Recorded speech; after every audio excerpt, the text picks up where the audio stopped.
in game number 1 against their tank strategy. We're gonna have to see what kind of adaptations they will make. You know, if they leave Zac open, are they gonna be the ones to select it on this side? Wait to see right here. Fiora also off the table someday. Haven't played that champion, one that Immortals doesn't like to play too much themselves. More Thresh bans away from Ole. And there is that Zac ban. So Immortals really not willing to play Zac themselves. They really seem to not like it. Now, they may be going for the Galio here. If you're Dig, you have a few options. You can ban out something like Galio or Kennen if you're concerned about that, or you can leave both open and look for a trade, and that's likely what we will see coming out. Whichever gets selected by Immortals, probably the other gets grabbed by Dignitas. And they like Galio a whole lot more. Flame only has one Kennen game all split long, and looks like they're not going to go for that one. Someday, though, actually much more likely. Actually hasn't gotten to play the champion to take it back. The Kennen hasn't been played so far by Someday, according to the stats I'm looking at. Everyone is playing this in solo queue. I mean, you imagine. Like, when you look at pretty much any of the high elo LCS top laners, they play a lot of Jace, they play a lot of Fiora, they play a lot of Kennen, because those are all dominant solo queue champions that you can spam and you can climb the ladder pretty easily on, and they're also ones that have relevance in competitive play. So if somebody does not know how to play Kennen, that is a big failure on his part, but I'm very confident that he will be able to play it well. Rek'Sai also up. That's going to be a pretty big pick.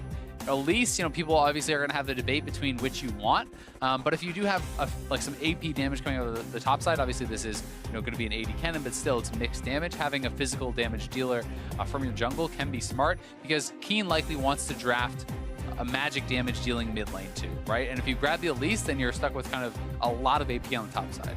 Sure, absolutely. So the picks come through for Immortals. The Galio remains a flex as Xmithie goes for Olaf, actually, so Elise left on the table. Even team going to play that champion here. Cody Sun's Jhin. You tend to consider Jhin a low damage champion because he doesn't have quite the same auto attack speed, but it frequently does plenty of damage over the course of a game, so you don't want to malign it too much. But look at this lot actually on a heavy auto attacker here off the Ashe, even though the chance is there. Kennen will be going top lane, Someday's first of the split, and it's going to be high damage, double zeal, infinity edge, hurricane, plenty of damage output from Lot. Yeah, I mean, Cody Sun, you know, speak a little bit about the Jhin, just played it, and he actually did the most damage in the game. Right. He's very successful on it. He has been having a great season for himself.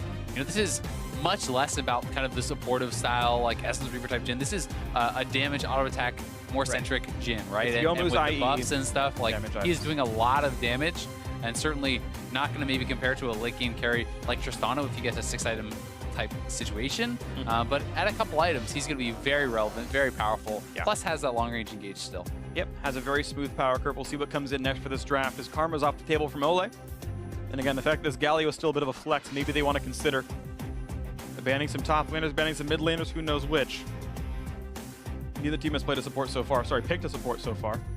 You know, I would be looking at an Orianna pick here for Keen. If it doesn't get banned away, I think that Orianna, while it's also a very good kind of standard mid lane pick, it works really well in combination with like a hyper carry such as Tristana. To have that shielding power, to be able to speed him up as well.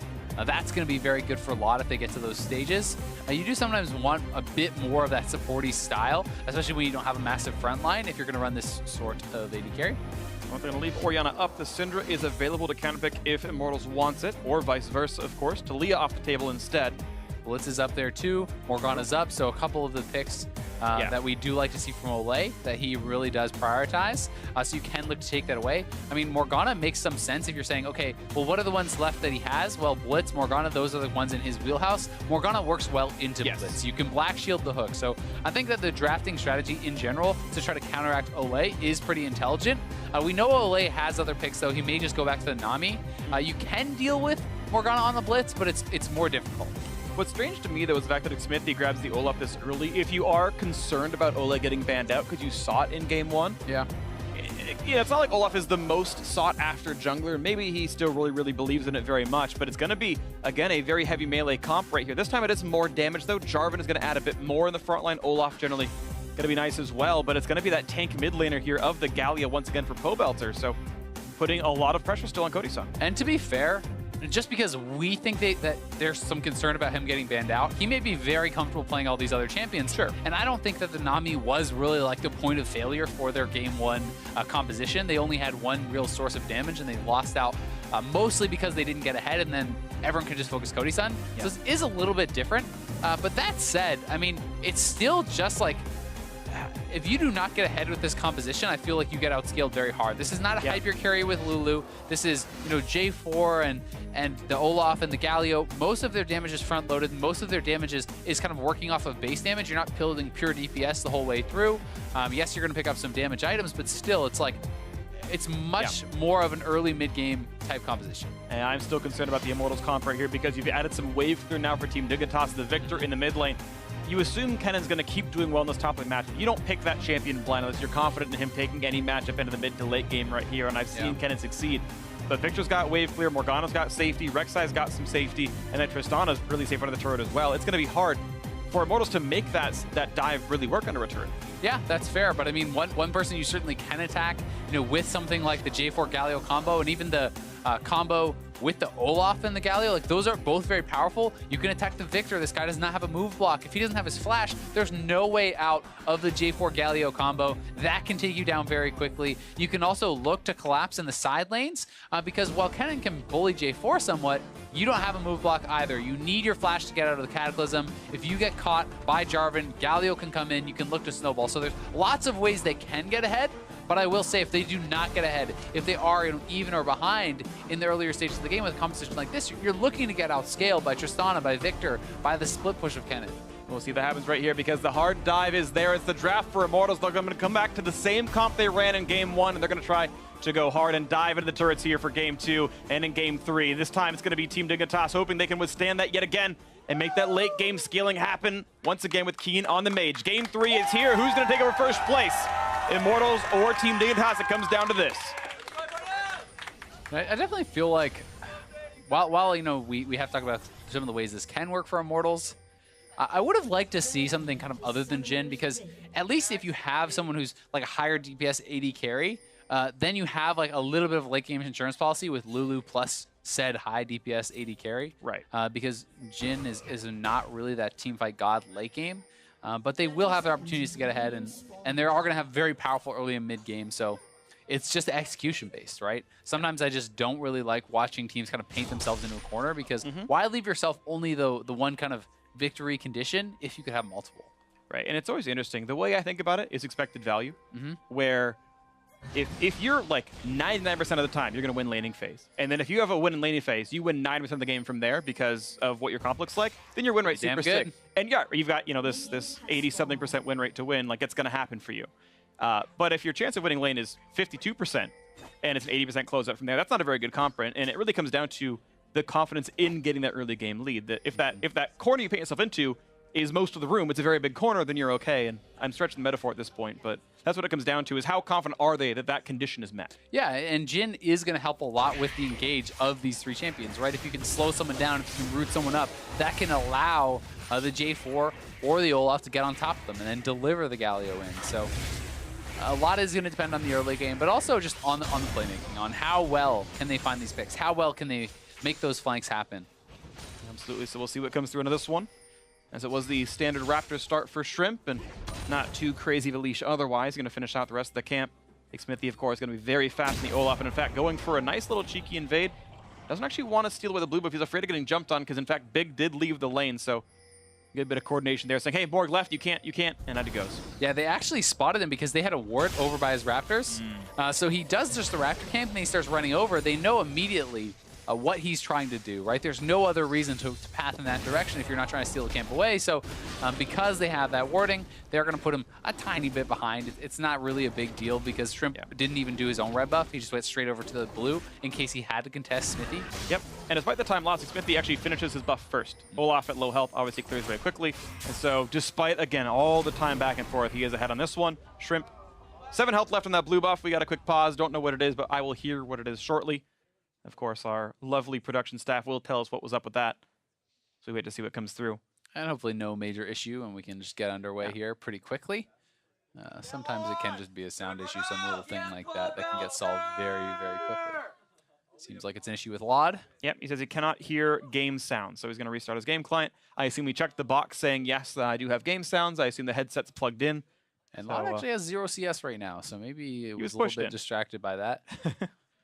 Obviously, you know, they lost the push on the wave, so you do kind of have to step back at that point. But certainly not something you want to play with. No, not exactly the case here. I actually know of a few players who purposely play without sound. I don't believe in that. I think that's very silly. There's plenty of game cues that have sound attached to them that you want to hear, like MF Ultimates. And of course, Laud in the same boat. He likes his sound, and I agree. I do always turn off ambient sounds, by the way, in any game given me the option. Yeah, I turn off music, I turn off ambient. I always listen to my own music while I play. I actually don't use my own music because I actually find it a little bit distracting. Oh, okay. I don't want to like sing along and like forget. I actually like when DJ Sona came out, I listened to DJ Sona for a while. But I realized like I was into a wall. Well, I played worse with it. Like I would turn on the checkbox and was like, but I like the song so much, I'm losing focus in the game. So it actually sold to inverse power. I never played with DJ Sona music on my team. Kept taking your hands off the mouse, had the glow sticks out. Just start raving. Just going nuts at the desk. You don't even know. In 7th grade, I definitely tried to learn to rave. Me and my friends, in 7th grade. In 7th grade, me and my friends, we'd bring glow sticks to the school dances. And we would, we'd learn to do figure eights and stuff. I mean, follow-up question: are there any videos of no. 7th grade David Freak Turley? I mean, that would have been right 2001, right? Smartphones weren't out at that point, so there was no YouTube. There was no video evidence of my raving. That is very unfortunate. I know. Unlucky for you. Sorry, buddy. But you can't find it. But we are ready to go back into this one. Team Dignitas ready to go, and of course, Immortals the same. And it's worth noting, by the way, Laud has 2 CS right now. He's got 3. He is scaling up massively in the skyrocketing. Skyrocketing. Yeah, there we go. All right, so we are back into the game, and we'll have to see exactly how these guys are going to play it out. We're going to pause real quick for the broadcast sake this time around, because we weren't able to switch up. I don't know what caused it exactly, but because you guys can't see what's going on, we play League of Legends for you at home and you in the audience here, not just so I can, talk into the ether. So once we do get that sorted out, we'll be back into the game, and I blame Laud. Is what it comes down to. I will not blame Laud. I will defend him. All right, Laud, you're my homie. I'm just kidding, man. You're playing one of my favorite champions in Tristana as well. It's interesting. It was something that I brought up a little bit before. I've just been very interested in the evolution of the bot lane champions because there have been some item changes, right, with Ardent Sensor moving around and Redemption moving around and Locket moving around and Zeals being cheaper and whatnot. New champions shown in the bot lane. And a lot of people credited the rise of Tristana with, well, we're seeing tank supports all the time. And Trist is considered a weaker laner, especially against poke supports. So when you stop seeing poke supports, like, wait, Trist can get a free lane and can now scale up. So the metagame says we're seeing tanks, so now I'm allowed to play Trist. And this is what I like seeing. This is, in my opinion, like the right use of the term playing with the meta or the metagame. What everyone else is doing is giving you free lanes because they're playing Tahm Kench, they're playing Braum. So I'm allowed to play a greedy champion like Trist that I couldn't in a Zyra world, but I can in a Braum world. And so Tristana is a reaction to the metagame of tank supports. Yeah, and Doran Shield going to help out with that as well, of right? Course. That's certainly they all matter. Something nice. Plus, we are in a world where lane swaps are happening more frequently now, right? And if you send your bot lane top pretty early on, if you can get the jump on that, Tristana crushes turrets very, very fast. So this is certainly another area where the champion can be very, very useful. Yeah. And as we all know, it is extremely powerful in the late game as a team fighter. Yeah. And what it seems to be, though, as well, is as I unpack that situation a little bit more, the reason that you even bring Trist in the first place is it feels like she's a surrogate Caitlyn. Caitlyn is the most sought-after bot laner right now in League of Legends because Infinity Edge is deeper, because Zeal comes online sooner, because Static Shiv and Rapid Fire Cannon are all buffed. You want to play IE double Zeal users. Like, that's the best endgame build right now in League of Legends is IE double Zeal, and Caitlyn, of course, loves that build, and there's no surprise that she's so popular. Tristana also loves those items, and when Caitlyn's gone, Tristana's next up on that tier list.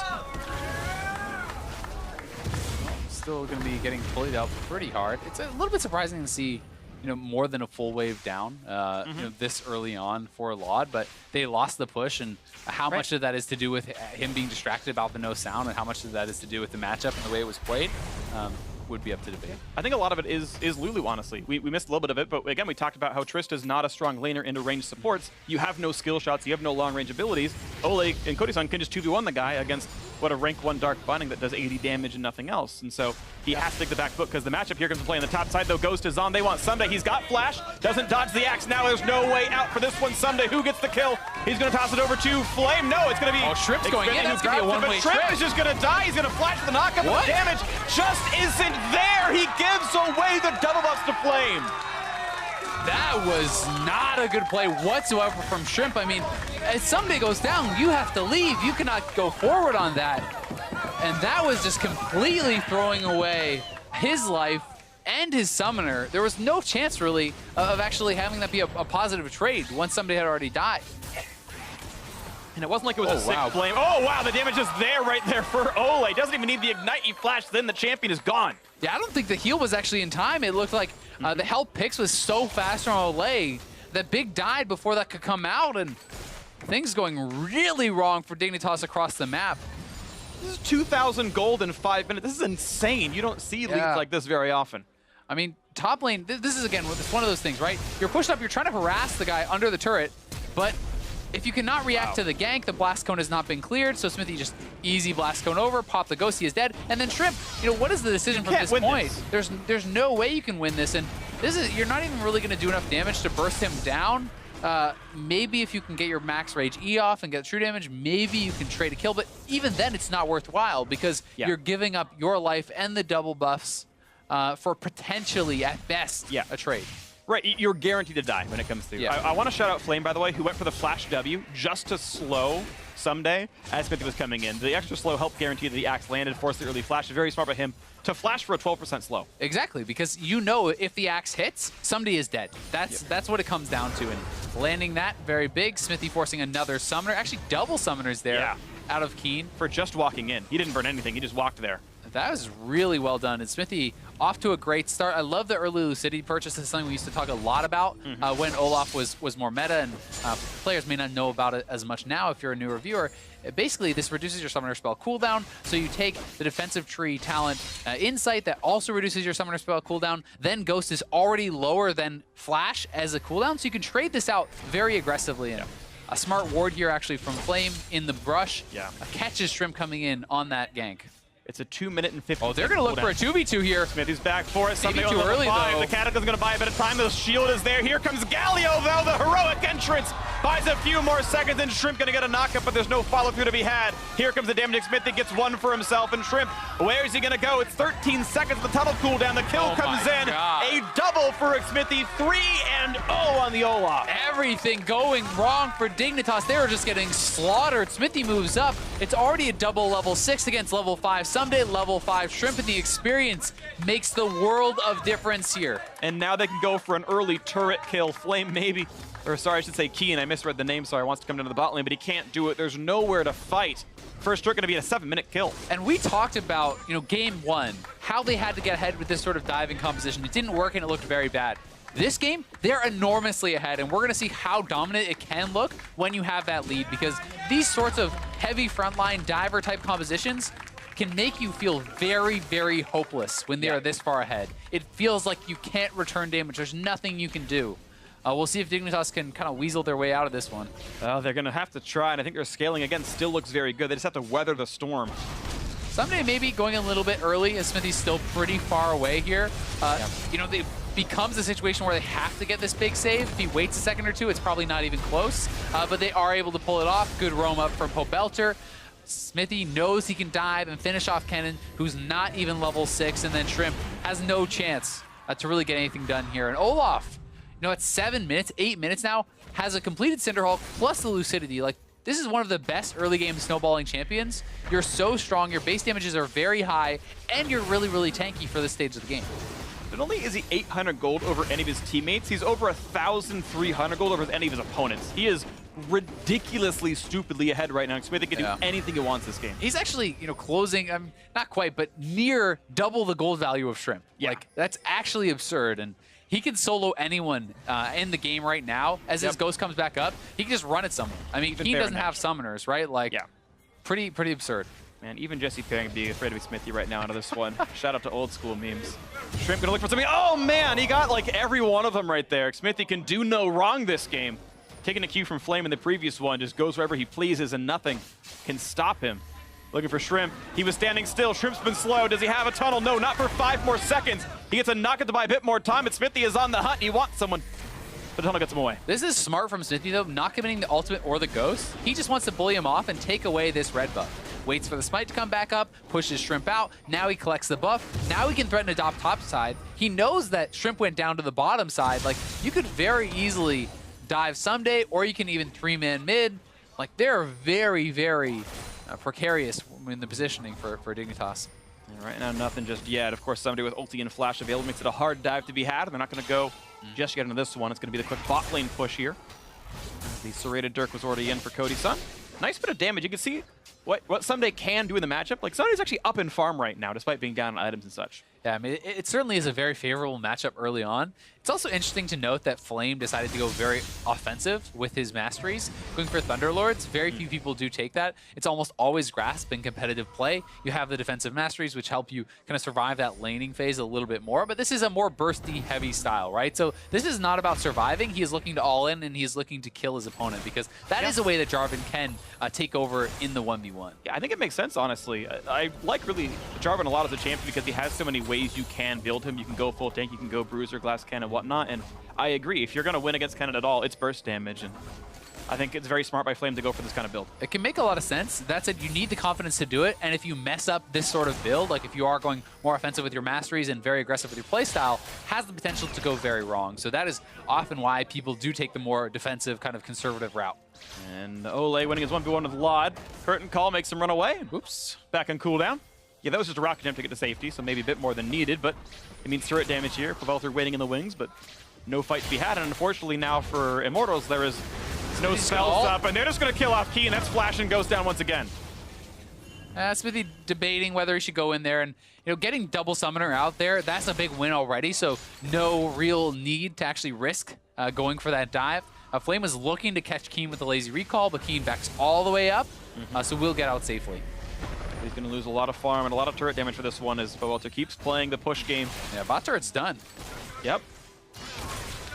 Everywhere on the map, Immortals are winning right now. 16 farm for the mid lane. That's the least impactful lane right now. You've got 42 minions up for Cody Sun and Ole.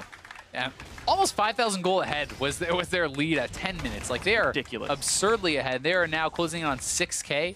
Just past 11 minutes into the game, close to knocking down that mid lane turret, which would give them another injection. Plus, they're grabbing up the mountain, even more late game and objective control insurance. So they really can go everywhere. They can do whatever they want here. Have every option under the belt. And here we go. Mountain Drake is gone. So they cannot miss a smite. All is well for him. Beautiful stuff. Shrimp gonna try to take away his scuttle, and at least if you can fight for the scuttle, you can hope to deny the Rift Herald access. Flame may be getting collapsed on here. We'll see if he can get out. One versus spotted three. now. Flag and drag, jumps over, not gonna be caught up by Big anymore. Black Shield was late. Nice. So he couldn't flash to follow, but honestly, if Big just Black Shields himself, he can flash follow and Flame's dead there, I think. Yeah, very likely at least. But I mean, Flame still does have his flash, and you don't necessarily know where everyone is on the map. If Smithy is coming, that is a risky follow. But that being said, you have to make risky plays now as Dignitas. You need to make something work. And oftentimes, these low percentage plays are the best you're actually going to get. Right. So you are more willing to commit to those sorts of things. But at this point, you go for any play where the chance of it working is higher than your chance of winning the game. And if you're down the most gold anyone's been against Immortals all split, your chances are about 3% right here. And now the nice knock up there. Lot's still getting to jump away, but he's on the wrong side of this. He's got flash, but it's not going to mean anything. Shut down, and Cody Sun gets his first kill of the game. I mean, Lod was like not even really doing that well 1v1 against the support Lulu at this point. Yeah, add two more and it gets worse. Rough. Couple more snipes on a Shrimp. He's going to stay alive on this one though. Minion falls down to curtain call. Maybe we see some more in the mid lane. Quick axe toss. Undertow. Smithy again, just everywhere. Just he can farm his opponent's jungle full time. Really, there's nothing that Trim can ever do to contest him, and they're looking to set up a siege here in the mid lane.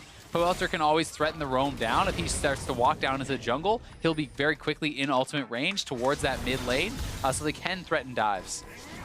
Another shot right there on Akean, losing him 300 health, but we'll see if that dive does come through, if the threat comes in. 6,000 is the gold difference here. Nice snipe by Shrimp, takes away the big wolf.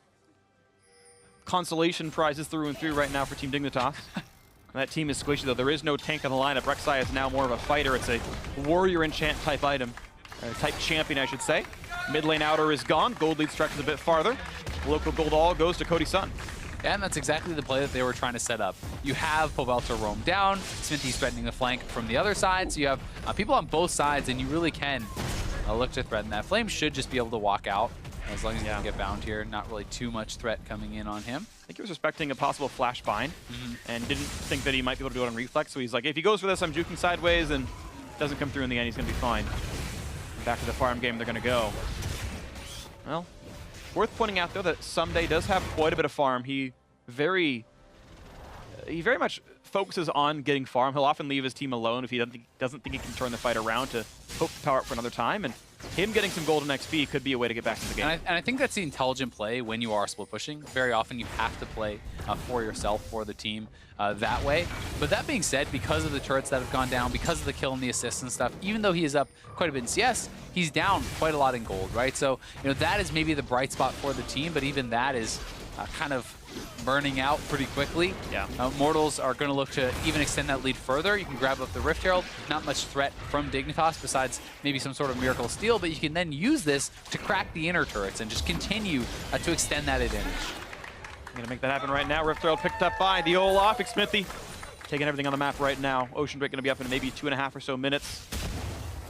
Yeah, Cody Sun, geez, 50 minions up. I mean, everything just going as well as it possibly could have for Immortals. And the question just is when they close it out versus Dignitas making some kind of miracle play to turn it around. And for Cody Sun, I mean, this is his best game as far as that CSD by far. His highest this season earlier was against Arrow, a 27 CSD at 15. Now this time 50 up on Lot. And yeah, sure, Trist has great late game skilling, but how are you ever going to get there? You are so far behind. They need to delay forever. Ooh, nice taunt flash going to be there on Nakeen. He's going to go for some damage back. This one, but the knockups are there. The Wild Growth makes the kill come through. Ole finds that one. Shrimp squishy, but gets some decent damage to Pobelter. He's not going to ult for it. Had the chance to go for more damage. Doesn't want the kill, though, here. And the taunt's going to land. Black Shield buys some time. And Lod is losing all of his health bar right there. Flashes, jumps away, heals, staying alive on this one. But big next up, and it's going to be the Rampage now for Xmithy. The curtain call is in. The first shot's going to land. He only needed one bullet. Cody Sun can't count to 4. He doesn't have to. Gets the kill in the top lane, and the inhibitor turret's gonna fall. Dignitas still nothing on the board here. It's getting so much with the Rift Herald, cracking an inhibitor at 16 minutes in.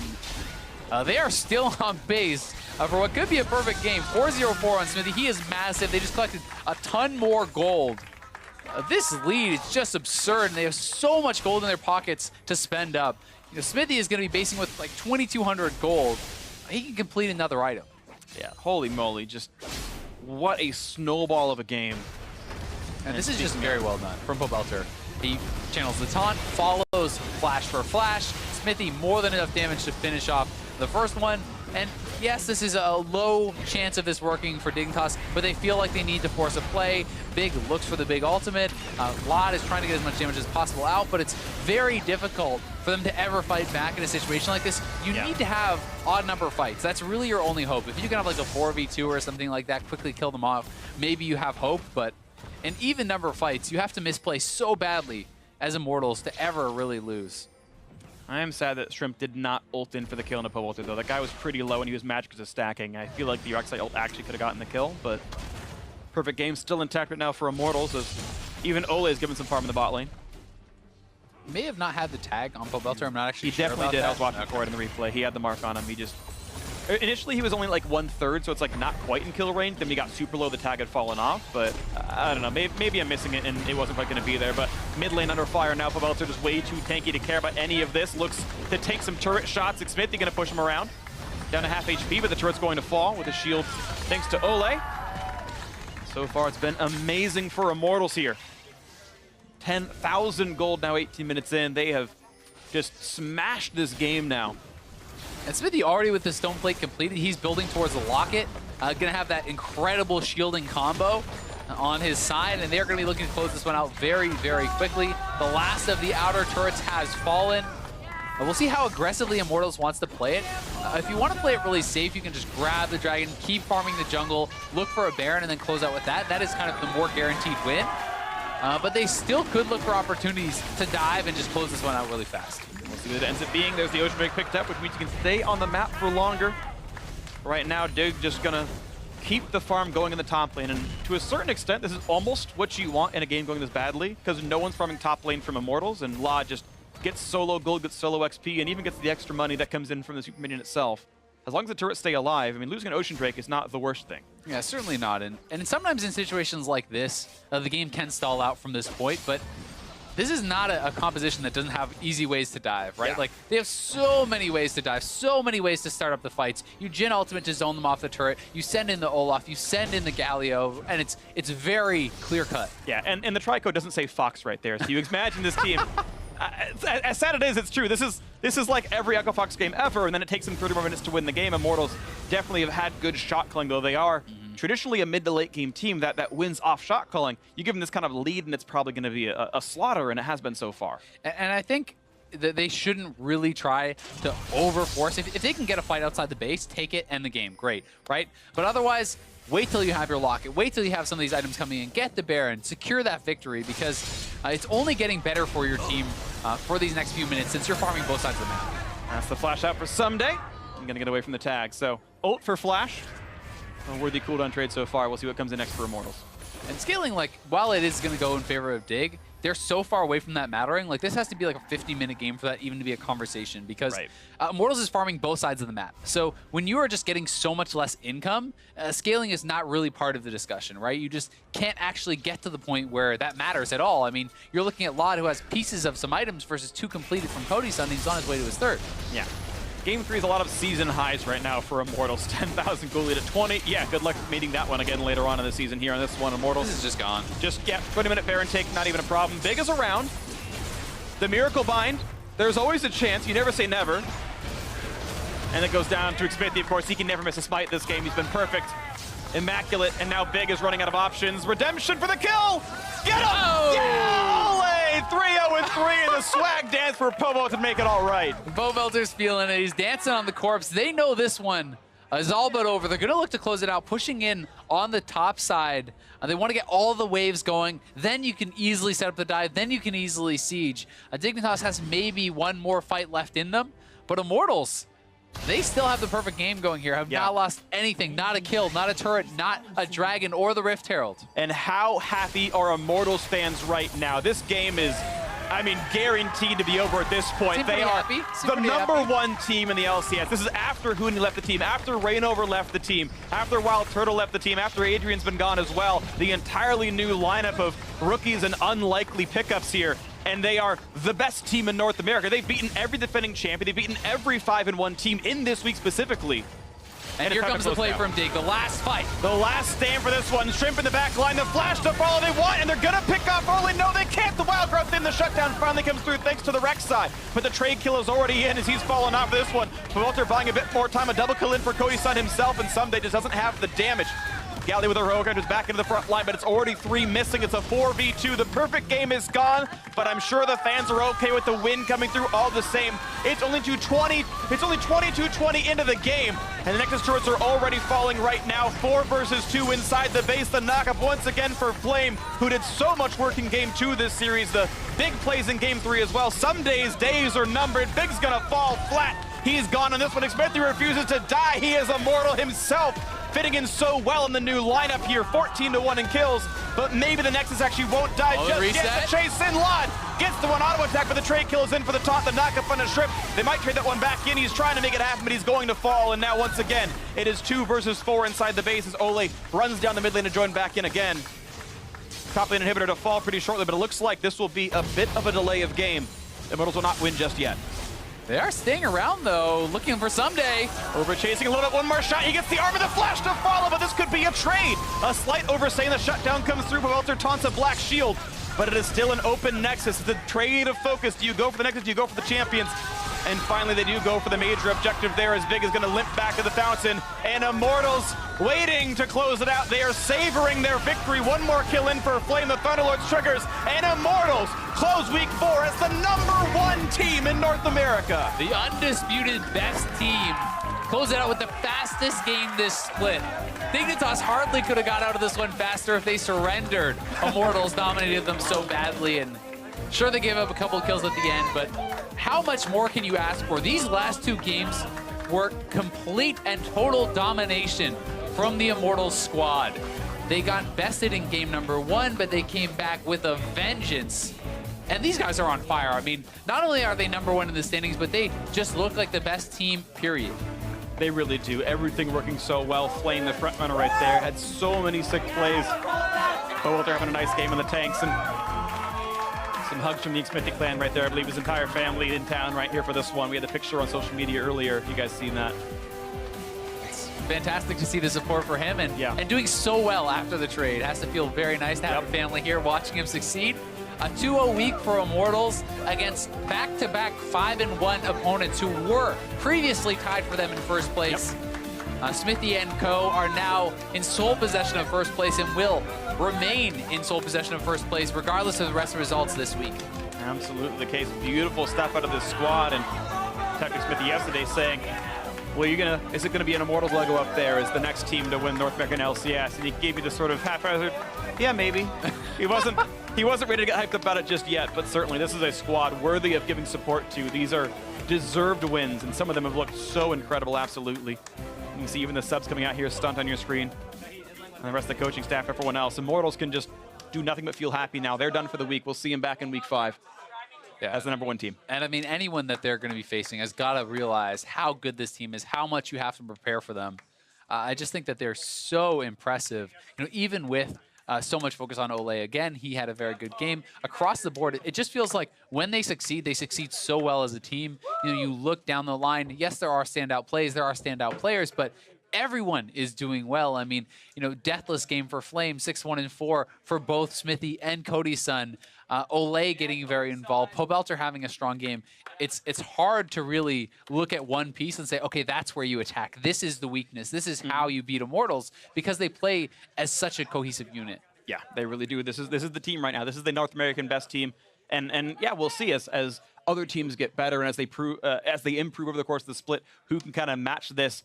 We've always seen teams start hot and then come back down. There's always the chance that, you know, something goes wrong, of course, but we won't be seeing Immortals at Rift Rivals. It was not a very good spring split for them, but basically the goal is we have 0 championship points. You missed playoffs. They have to keep this form. If they want to go to Worlds, and it looks like this is a team that is good enough to do so, they need to make that run go quickly. They have to win the split. They will not qualify automatically on championship points. That's basically impossible. So they've got to either run the gauntlet or win the split. And so they have to win a lot of best-of-5s to close out the season to make that trip to Worlds. Yeah, they certainly do, but they're looking like they are on form to perhaps do it. We'll see if it comes through. But now to get some thoughts on that series, let's hear from Kobe and the Immortals mid laner. Thank you, Freak. Yes, we are here with Pobelter after their victory.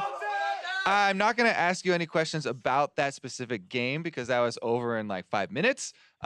Instead, I'm going to ask you about, because you've been a player for a very long time in the North American LCS, and you've experienced being first place before as well as being last place. What is the biggest difference, do you guys feel, you know, as a team? Just what does it feel like as a player as opposed to being, you know, last place to first place? Well, I mean, being first place feels pretty good, and then being last place just feels really like extremely bad, because as a pro, you know, you spend your whole day, your whole life just committed to pretty much performing on stage, and then if that doesn't happen, it's just really tough. Like, you know, you're like, what am I even doing this for? Why do we suck so bad? This is so like demoralizing to work so hard but still be, you know, last, to keep losing for whatever reasons it may be. But I would say even if you're first or last, there's a lot of pressure. Like, no matter what, when you're first, there's pressure to stay on top. When you're last, there's pressure because you don't want to get relegated. Well, that's not really happening anymore, but, you know. All right. And as far as the improvement that you guys have had, everybody's going to bring up, you know, the Xmithie trade over and over. What, as a team, do you guys feel like was your biggest improvement, you know, barring, you know, the actual change in players from spring split to summer split? By biggest improvement, do you mean, like, some difference in our play from last split, or like something that happened outside of the game, like, you know, us getting Coach Song that improved our play? Like, which do you mean? Either of those options. Okay. Well, yeah, I mean, Coach Song is also a really huge factor in our improvement from last split, I think. I think both him and Xmithie have really contributed a lot to really transforming how our team plays. So we play a lot more calm and collected now. We're like actually moving around the map and out-rotating people, which is like, whoa, couldn't even imagine this last split. But yeah, it's hard to say, like, you know, how much of it goes to who the credit goes to. I just know that both of these two people coming in really had a big impact on the team.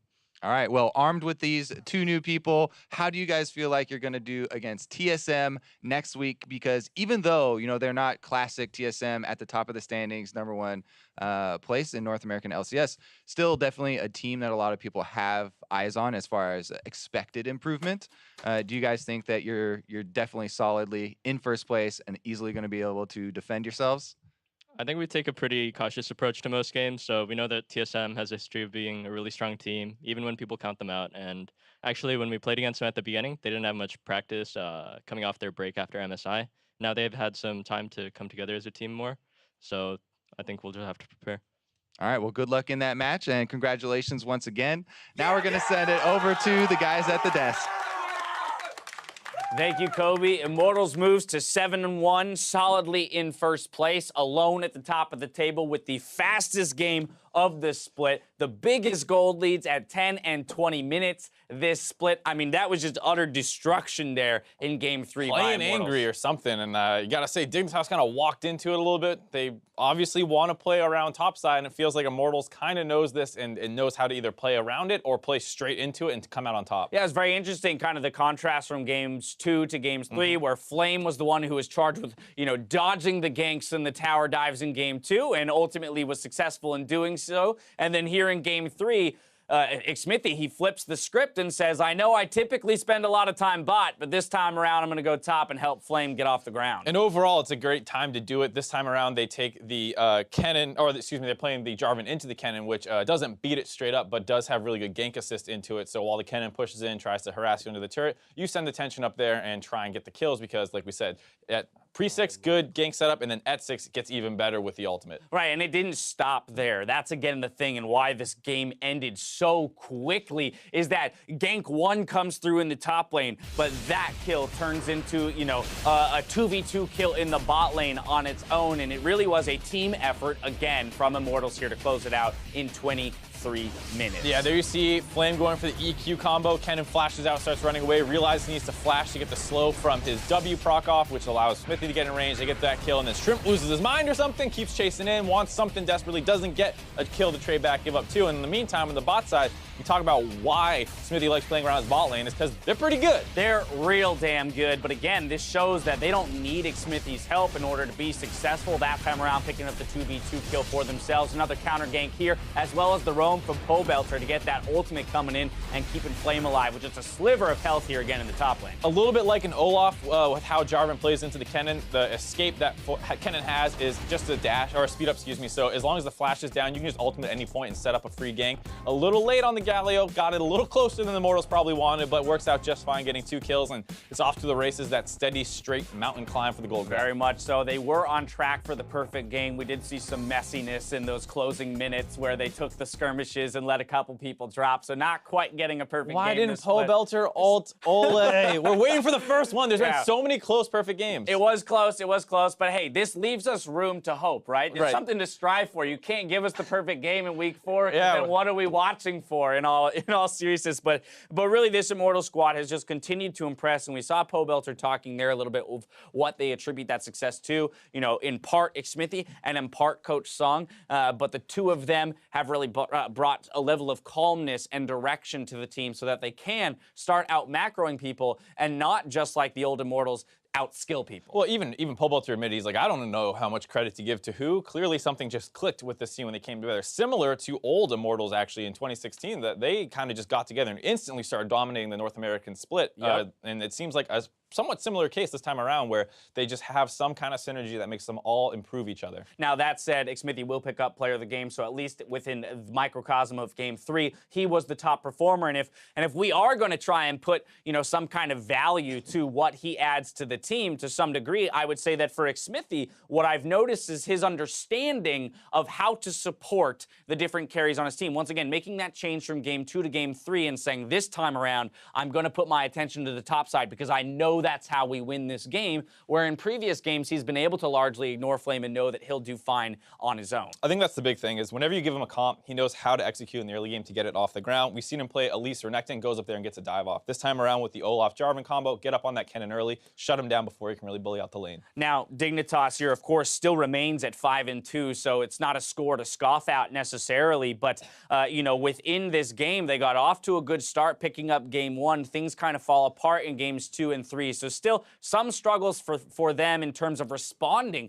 to the clean macro play from Immortals. And this is one of the things that people kind of held against Dignitas, was that they play around Someday all the time. And in game 2, they kind of circumvent it. Dignitas can't get him going, they fall apart. Game 3, they aggressively attack it, shut him down, build a lead on your top laner, and once again, fall apart. All right, well, Dignitas will move to 5-2 while Immortals closes the week already at 7-1 with our matches in the books. Let's go ahead and see how the standings have shifted. Immortals, they solidify their hold of first place with their victory today as Team Dignitas drops to third place alongside TSM. We'll be back tomorrow to see how standings further shake out. Coverage kicks off with TSM versus Equifox on NALCS 1. Then Team Dignitas aim to defeat Cloud9 in the Battle Arena. Over on NALCS 2, Team Liquid take to the Rift opposite Phoenix 1, followed by FlyQuest versus Team Envy later in the day. Now, before we sign off, a reminder that tickets for our summer finals go on sale next week. Pre-sale bundles are live this Monday, June 26th, with a general admission opening up on Tuesday, June 27th. So for more information on registering for the pre-sale and how you can join us at the TD Garden in Boston, head on over to lulesports.com. Now, while you can book your trip to Boston of your own volition, Mark's fate here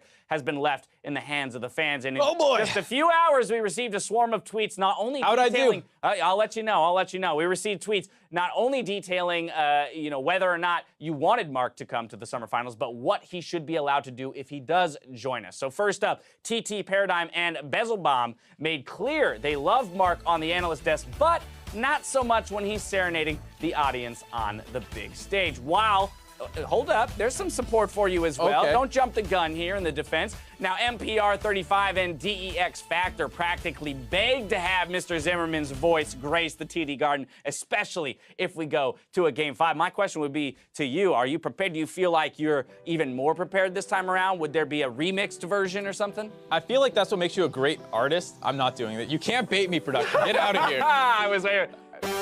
No.